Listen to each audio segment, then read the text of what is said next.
Сәлем құрметті оқушы, бүгін біз разрядтан аттамай 3 таңбалы санды 1 таңбалы санға жазбаша бөлу тақырыбын әрі қарай жалғастырамыз.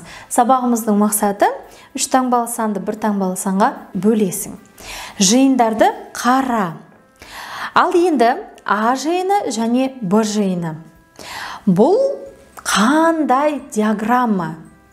Бұл диаграмма Эйлер-Вен диаграммасы. Суретте Эйлер және Вен деген ғалымдар. Бұлар енді нені білдіреді? Соны түсіндіре кетейін.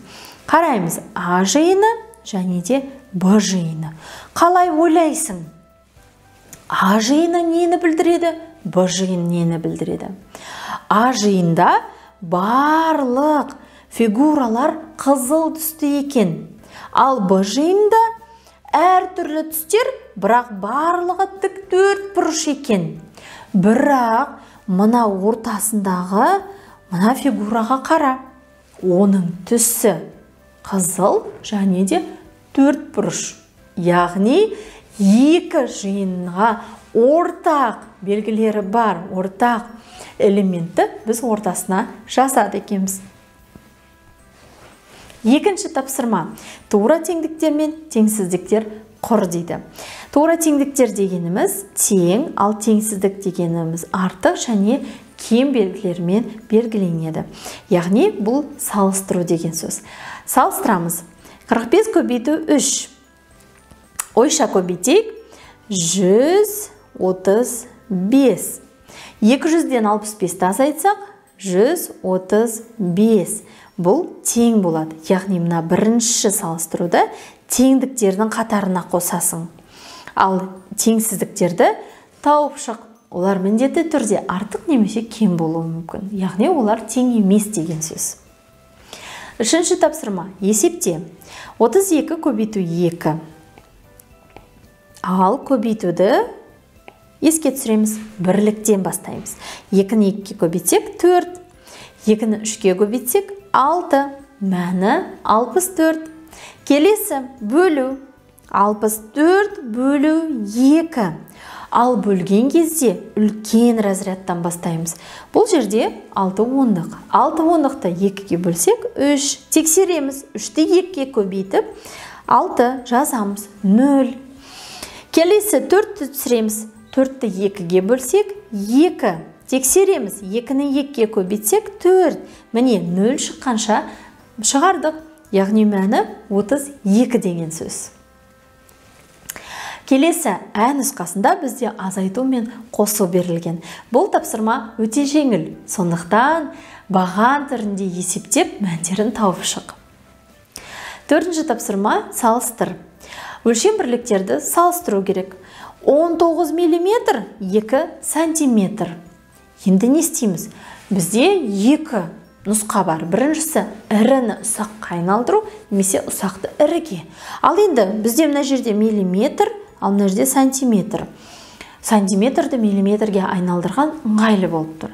2 сантиметрде 20 миллиметр бар.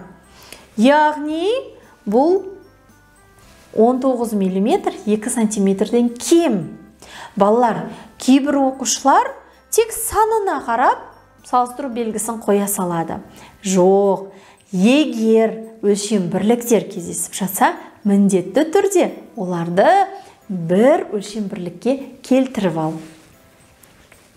Бесінші тапсырма өрнек бойынша есеп құрастыр. Бірінші, Аяжан 320 теңгелік 2 қалың дәптер сатып алды. Және 120 теңгелік 3 жай дәптер сатып алды. Сонда Айжан барлығы қанша теңге жұмсады? Ал сендер екінші мына көрсетілген өрнекте мүлдем басқа ақшаға қатысты емес бір есеп құрастырыңдар. Теңдеуді шеш. Мен бірінші теңдеуді көрсетемін. Бірінші теңдеуде бізде Y қосу 30 тура солай қалады. Тең, ал енді 450-ді біз 5-ке бөлеміз. Y қосу 30, бірден мына оң жағының мәнін табайық. 450-ді 5-ке бөлсек бізде 90 шығады. Ал енді Қандай компонент белгісіз? Бірінші қосылғыш. Оны табу үшін әрине 90-нан 30-ды азайтамыз. Y тең 60. 60-ты Y-тің орнына қойып, және тексеру қажет. Теңдеуде міндетті түрде оң жағы мен сол жағы тең болу керек. 7. Амалдардың орындалу ретін анықта, баған түрінде жазып есепте дейді. Амалдардың орындалу ретін түсіндірейік және еске түсірейік. Бірінші, әрине жақшаның үші орындалады. Екінші амал көбейту мен бөлу ретімен.